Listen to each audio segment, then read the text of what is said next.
Año 1919.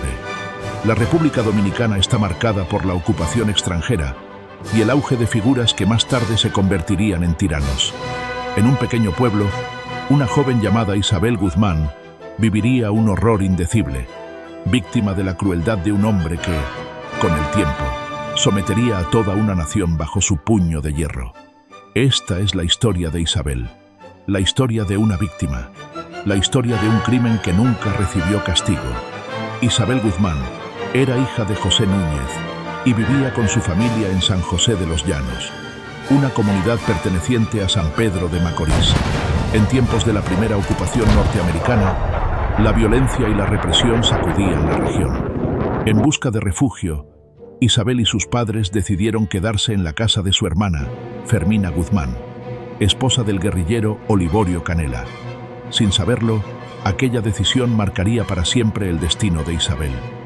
En julio de 1919, Rafael Leónidas Trujillo, entonces un joven militar, irrumpió en la casa de Fermina Guzmán con el objetivo de capturar a Olivorio Canela. Al no encontrarlo, tomó prisioneros a José Núñez, el padre de Isabel, y a las mujeres de la familia, Isabel, su madre y su hermana Fermina. Junto a otros detenidos, fueron encerrados en la iglesia de la comunidad. La pesadilla de Isabel comenzó esa misma noche.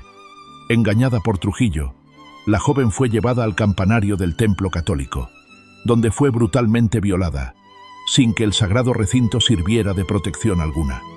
En la tarde del mismo día, descendió de la torre ensangrentada, con el rostro marcado por el horror y la impotencia.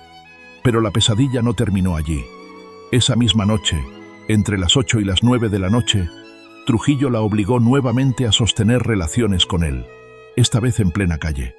Posteriormente, la llevó a una choza en los llanos, donde le impuso una cruel amenaza. Si no cedía a sus deseos, mataría a su familia.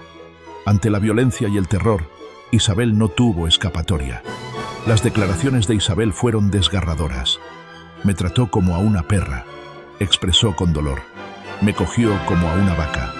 Sin embargo, la justicia no llegó para ella. Trujillo fue juzgado por una comisión militar en San Pedro de Macorís en enero de 1920, presidida por el teniente coronel James Huey. A pesar de las pruebas y testimonios en su contra, el futuro dictador fue absuelto, gracias a la complicidad de jueces militares estadounidenses. Con el paso de los años, Trujillo ascendió en el poder y llegó a ser presidente de la República Dominicana. En su afán de mantener control sobre su pasado, intentó nuevamente acercarse a Isabel. Le envió mensajes y ofreció montarle una casa, pero ella rechazó su propuesta. Su familia, indignada, incluso pensó en hacer justicia por sus propias manos. Isabel rehizo su vida junto a un hombre llamado Pante Mariano, con quien tuvo 3 hijos. Cuando Trujillo intentó contactarla de nuevo, ella se negó rotundamente. «Yo tengo mis hijos y no quiero que me abandonen», le dijo al emisario que le llevaba el mensaje. Años después, un conocido de ambos la llevó al Palacio Nacional para verla con el dictador. Allí, Trujillo la recibió con frialdad y le preguntó qué quería. Isabel, sin rodeos, respondió que cualquier ayuda sería bienvenida. Trujillo, con su característica altanería, le prometió una casa. Sin embargo, nunca cumplió su palabra. Los crímenes de Trujillo quedaron impunes durante su vida. Isabel Guzmán fue una de muchas víctimas de su despiadado ascenso al poder.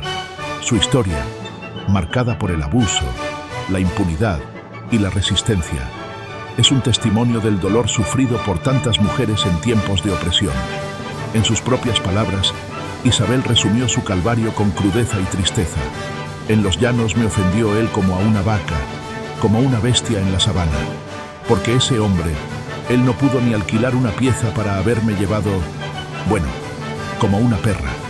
Su testimonio, aunque ignorado en su momento, sigue siendo un eco de justicia para las generaciones futuras. El tiempo pasó, pero la herida nunca cerró. Trujillo se convirtió en dictador y con el peso del miedo sofocó cualquier intento de justicia. Isabel Guzmán, una víctima más en su camino de sangre, cargó su dolor en silencio, mientras su agresor construía un imperio de terror. Nunca hubo reparación, Nunca hubo disculpas, solo el eco de su voz, las palabras de una mujer que enfrentó la barbarie y sobrevivió para contarla. Me trató como a una perra, me cogió como a una vaca, pero no logró quebrarme. La historia de Isabel no es solo una página oscura de un pasado lejano. Es un recordatorio de lo que el poder desmedido puede causar y de la necesidad de que la verdad nunca sea enterrada. Hoy, su nombre resuena como símbolo de resistencia. Y aunque Trujillo intentó callarla, su testimonio sigue vivo, clamando justicia desde las sombras de la historia.